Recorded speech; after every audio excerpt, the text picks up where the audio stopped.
Bonjour, je suis Gaël Châtelain, bienvenue sur mon podcast On revient sur, le podcast qui revient sur tous les sujets qui vont vous permettre de vous sentir nettement mieux au travail tous les jours. Aujourd'hui, je vais vous expliquer comment gagner du temps facilement. Le cabinet de recrutement Robert Half a fait une étude afin d'identifier les principales causes de stress au travail. Bon, on doit bien dire 13% des salariés français avouent ne jamais connaître d'état de stress. C'est une minorité. Les autres mettent en avant des causes qui tiennent à la surcharge de travail, au management ou bien encore à leur environnement professionnel. Mais en premier arrive la surcharge de travail. 52% des salariés français mettent en cause ce surplus. Et de fait, plus on a de travail, plus on a le sentiment de courir après le temps. D'où le sujet de ce podcast. En plus, alors j'ai 2-3 mauvaises nouvelles. Oui, aujourd'hui je vais vous remonter le moral.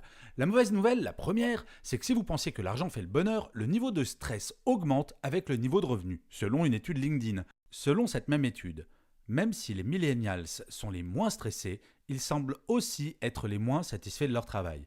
Les plus satisfaits sont les baby boomers, qui représentent les personnes âgées de 53 ans et plus. Bon, en gros, soit on est stressé et on aime son travail, soit on ne l'est pas, mais on n'aime pas son travail. Bon, ça devient stressant ce truc. Bon, enfin, bref, revenons à nos moutons. La surcharge de travail est source de stress. Et il faut donc chercher à gagner du temps, histoire de faire tomber ce stress. Vous aussi, vous courez après la montre, du matin au soir, avec cette sale impression que vous ne maîtrisez pas grand-chose, ou que tout du moins la plupart des obligations quotidiennes vous sont imposées et non choisies. Bon, il y a bien la solution extrême d'acheter cette montre sans aiguille, la Slow Watch, autrement dit en bon français, la montre lente. C'est une montre qui a supprimé l'aiguille des minutes. Alors, il paraît que ça permet de changer son rapport au temps, mais personnellement, ayant une sorte d'angoisse congénitale d'être en retard, j'ai bien peur que celle-ci ne fasse qu'augmenter mon niveau de stress. Et pourtant, depuis quelques années, j'applique quelques règles assez simples qui me permettent de ne plus jamais, toujours courir après cette satanée montre. La première règle, je ne suis pas à la disposition de tout le monde, tout le temps.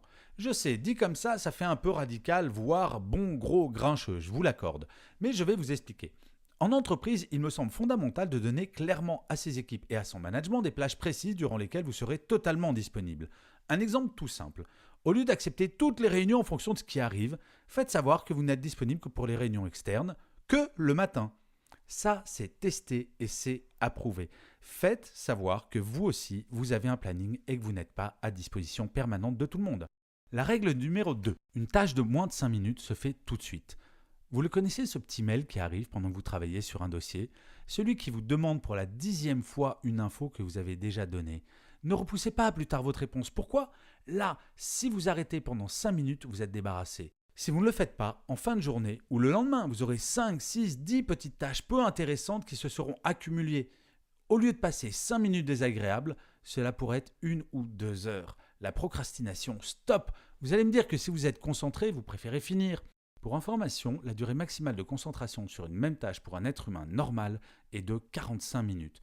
Au-delà, la productivité chute à vue d'œil. Ça aussi, c'est testé et approuvé. La règle numéro 3. Soyez synthétique. Je suis absolument consterné de voir comment certaines personnes à qui nous venons de poser la question de savoir de quelle couleur devait être le logo vont vous faire un mail de 10 pages pour expliquer qu'il serait mieux en bleu.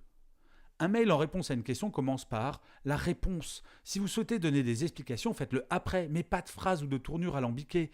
Personne n'attend d'un mail d'être digne d'un mélange littéraire entre Zola et Tolstoï. Un mail au-delà de 10 lignes n'est pas lu. Donc si jamais vous commencez à écrire un mail qui fait 4 pages, dites-vous « ça irait peut-être plus vite si je passais un petit coup de fil » ou mieux, si j'allais voir la personne. Est-ce que vous saviez que 60% des mails envoyés en entreprise en France le sont dans un périmètre de 20 mètres ? C'est pathétique tout de même. La règle numéro 4. Une réunion ne dure pas plus de 30 minutes. Une réunion, une vraie, elle a 1. Un ordre du jour, 2. Une problématique concrète à régler, 3. Un timing précis et 4. Un compte-rendu. Si vous respectez ces 4 points, n'en doutez pas, vous ferez fondre comme neige au soleil le temps que vous passez en réunion, surtout si vous respectez le point 1. Alors je vous donne une autre solution pour supprimer les réunions. Imposez le fait que toute personne qui organise une réunion doit faire un compte-rendu. Ça, c'est testé et approuvé. C'est la présidente d'une entreprise dans laquelle je travaillais qui a dit toute personne qui organise une réunion doit faire un compte-rendu dans les 30 minutes qui suivent la fin de la réunion. Je crois que le meilleur adjectif que l'on peut coller à l'activité de faire un compte-rendu, c'est, pardonnez-moi la vulgarité, c'est chiant. Et en fait, En imposant ce compte-rendu, nous avons divisé en moins de 2 mois par 2 le nombre de réunions dans l'entreprise parce que les gens, avant d'organiser les réunions, se disaient « Oh là, si je la fais cette réunion, je vais être obligé de faire un compte-rendu. Je vais essayer plutôt de me débrouiller autrement. » La règle numéro 5. Pour gagner du temps, ne snoozez plus. Cette technique qui consiste à se faire réveiller par son téléphone, à taper sur rappel d'alarme et se réveiller 10 minutes plus tard est une perte de temps. 1. Cela ne vous repose pas, en 10 minutes impossible de tomber en sommeil profond. Et 2. Cela ne sert à rien si ce n'est qu'à vous déprimer. Autant mettre votre réveil 10 minutes plus tard et vous lever pour faire quelque chose efficacement. Gagner du temps, c'est aussi essayer d'être productif dans votre journée de travail. Et c'est vrai, on peut adorer traîner sous la couette, mais on ne va pas se mentir. En termes d'efficacité, nous ne sommes pas au top. La règle 6. Minimisez le temps de vos pauses déjeuner. Envie d'être chez vous plutôt que d'habitude? Au moins de temps en temps? Et si au lieu de prendre une pause de 1 à 2 heures pour le déjeuner, vous ne preniez que 15 minutes en mangeant des sushis à votre bureau? En échangeant avec votre boss, il ou elle n'y verra aucun inconvénient si le boulot est fait. Et franchement, arriver chez vous une fois de temps en temps, entre 17h et 17h30, est-ce que ça serait pas le kiff?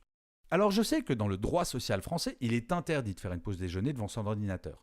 Franchement, je pense que cette question-là devrait être réétudiée parce que si l'on prend l'exemple suédois, 40% des Suédois vont sauter la pause déjeuner 2 fois par semaine.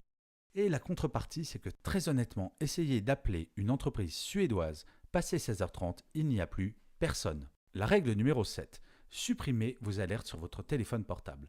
Nous sommes passés d'un monde où nous allions chercher l'information à un monde, du fait des smartphones essentiellement, où l'information s'impose à nous en permanence. Les chaînes info, le Figaro, Libé, Facebook, Twitter, LinkedIn, autant d'alertes qui nous empêchent de nous concentrer à 100%. Essayez d'en supprimer quelques-unes, vous verrez. Une étude réalisée cette année a montré que quelqu'un travaillant avec son smartphone éteint gagnait 24% en productivité. Vous imaginez 24% de temps gagné.